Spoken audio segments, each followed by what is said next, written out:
C'était d'ailleurs un objectif. Être Cyrano, dès que vous avez commencé à faire du théâtre, vous vous l'êtes promis, vous l'êtes juré. Oui, je crois que je dois pas être le seul chez les acteurs. Oui. Mais oui, c'était un rêve d'enfant, et donc je l'ai exécuté en 83. Et puis là, je me suis dit qu'après tout, 50 ans plus tard, c'était rigolo de comparer ce qu'a été une innocence joyeuse comme ça à 33 ans. C'est vrai que ça a été un bon succès.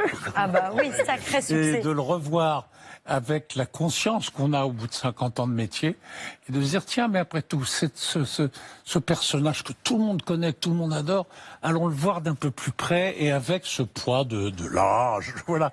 Et donc, c'est pas du tout une représentation de Cyrano, ça j'insiste là-dessus. Non, c'est Cyrano que vous regardez, en fait, vous l'observez, vous rejouez quelques scènes quand même, Ah bah oui, quand et même. vous l'analysez, vous portez sur lui un regard plus critique qu'avant. Vous en faites pas un salaud, mais Non, peut-être pas le personnage sympathique qu'on a en tête. Je pense que c'est pas un personnage si merveilleux que ça, mais c'est très beau, c'est son ambiguïté, je veux dire, son paradoxe. C'est ce qui fait les grands personnages. Mais ce qu'il y a de bien, justement, c'est aussi de voir ce qui arrive assez rarement, enfin, un acteur au travail. C'est-à-dire, en fait, c'est ça c'est une sorte de méditation autour de Cyrano. Je le joue, parfois ça fait des ricochets sur d'autres rôles, comme le roi Lear, comme Alceste, comme tout ça. Et c'est une espèce comme ça surtout de réflexion sur parce que les gens ne connaissent pas le voyage magnifique qui nous amène à jouer.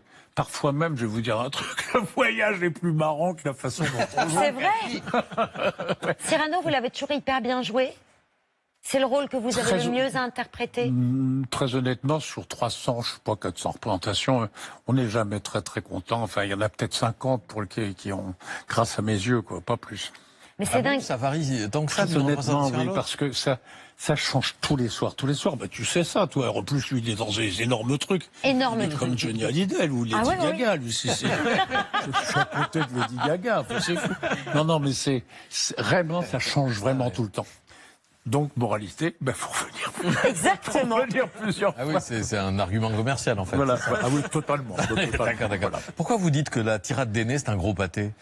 Parce que je crois vraiment que dans la situation qui est donnée, à savoir, c'est un fait divers tout à fait authentique. En effet, Cyrano, qui était un rebelle, un pamphlétaire, un type extrêmement critique, a écrit une lettre au gras Montfleury, mauvais auteur et comédien, faut le faire quand même. Et il lui interdisait de rentrer en scène. Bien sûr. Et c'était Sarah Bernard, Montfleury. Et il arrive, il fait une télésclande dans le théâtre. Imaginez ça maintenant. Non mais maintenant. Vous voyez, pas de nom, mais enfin on imagine. Hein.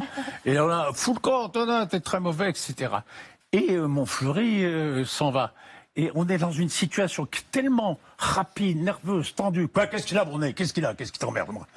Que d'un seul coup se mettre dans 100 vers, où vraiment, c'est vraiment un numéro, quoi. Si tu veux, on n'est plus dans le rythme, dans le souffle de la colère. Parce que ce qu'avait d'ailleurs dans le film Gérard merveilleusement bien, cette espèce de colère comme ça, brutale, sauvage, et vraiment, elle tire des ça bravo. Ça appesantit, ça veut pas dire que c'est mauvais. Attention, je dis pas du tout que c'est mauvais. Non, mais c'est un numéro. Sinon, alors là, si vous l'avez, c'est le bon mot. Mais je pense que c'est un numéro. C'est un numéro. Alors, c'est un numéro.